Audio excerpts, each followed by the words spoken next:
Hello and আসসালামু আলাইকুম। কি অবস্থা সবার? আই হোপ সবাই ভালো আছেন। আজকে আমি অনেকদিন পর বাসায় সবার জন্য ডিনার প্রিপেয়ার করব, সো ভাবলাম আজকে রেসিপিটাও আপনাদের সাথে শেয়ার করে দিই আমি কি করেছি। পাস্তা সিদ্ধ হতে দিয়ে এখন আমি ম্যাশ পটেটো বানাবো। এই ম্যাশ পটেটো রেসিপিটা খুবই ইজি, এটা খুবই ইয়াম্মি হয়। একটা ব্লেন্ডিং জারে আমি সিদ্ধ আলু 2 টেবিল চামচের মতো বাটার, পরিমাণ মতো দুধ, লবণ আর গোলমরিচ দিয়ে এটাকে ভালো মতো ব্লেন্ড করে নিলেই খুব ইজি পিজি একটা ক্রিমি ম্যাশ পটেটো রেডি হয়ে যাবে। এরপর আমি হোয়াইট সস পাস্তা বানাবো। আমার হাতের এই হোয়াইট সস পাস্তা আপু ভাইয়া দুজনই খুবই পছন্দ করে, সো ভাবলাম এটা বানাই। একটা পাত্রে আমি তেল আর বাটার ইকুয়ালি নিয়ে এর মধ্যে কুচি করে রাখা রসুন দিয়ে দিচ্ছি। এটাকে খুব ভালো মতো নাড়াচাড়া করে এর মধ্যে কেটে রাখা মাশরুম দিচ্ছি। মাশরুমটাকে খুব ভালো মতো নাড়াচাড়া করার পর এর মধ্যে দিয়ে দিচ্ছি 2 টেবিল চামচ ময়দা। ময়দাটাকে খুব ভালো মতো 1-2 মিনিট নাড়াচাড়া করে এটাকে ব্রাউন করে নিতে হবে। তারপর এর মধ্যে অ্যাড করে দিচ্ছি 2 কাপ দুধ। মিল্কটা অ্যাড করার পর এটা কন্টিনিউয়াসলি নাড়াচাড়া করতে হবে যাতে এর মধ্যে কোনো লাম্পস না থাকে।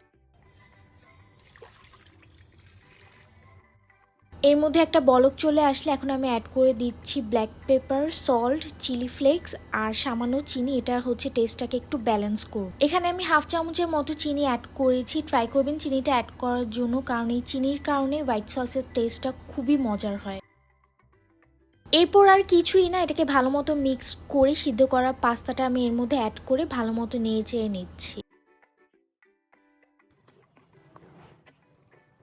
লাস্ট স্টেপ, এটা একদমই অপশনাল। আমি ইউজুয়ালি হচ্ছে এখানে মজারেলা চিজ দেই না, বাসায় ছিল তাই হচ্ছে লাস্টে হচ্ছে কিছু চিজ অ্যাড করে দিচ্ছি। চিজ অ্যাড করলে টেস্টে খুব একটা চেঞ্জ হয় না, এটা এমনিতেই অনেক মজা।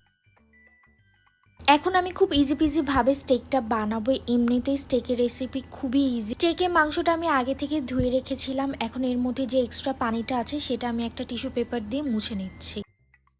মেরিনেশনের জন্য আমি একটা বাটিতে সামান্য তেল দিচ্ছি। তারপর এর মধ্যে দিয়ে দিচ্ছি পরিমাণ মতো চিলি ফ্লেক্স, গোলমরিচের গুঁড়া, লবণ আর সয়া সস। মশলাগুলো এইভাবে একটা বাটিতে আগে থেকে মিক্স করে নিচ্ছি যাতে ইকুয়ালি সব স্টেকের মাংসে ভালো মতো মেরিনেশনটা হয়। এখন আমি এটাকে হাফ অ্যান আওয়ারের মতো মেরিনেট করে রাখবো যাতে মশলাগুলো খুব ভালো মতো এটার ভিতরে যায়। একটা প্যানে আমি কিছুটা তেল নিয়েছি। এখন এটাকে কিছুক্ষণ গরম করার পরে স্টেকগুলো আমি দিয়ে দিচ্ছি এক এক করে। স্টেকের ইচ সাইড আমি 3 মিনিট করে ভাজবো। এর মধ্যে কোনো নাড়াচাড়া করবো না। দিয়ে দিচ্ছি 3 থেকে 4টার মতো রসুনের কোয়া যাতে এটার মধ্যে খুব সুন্দর একটা ফ্লেভার আসে।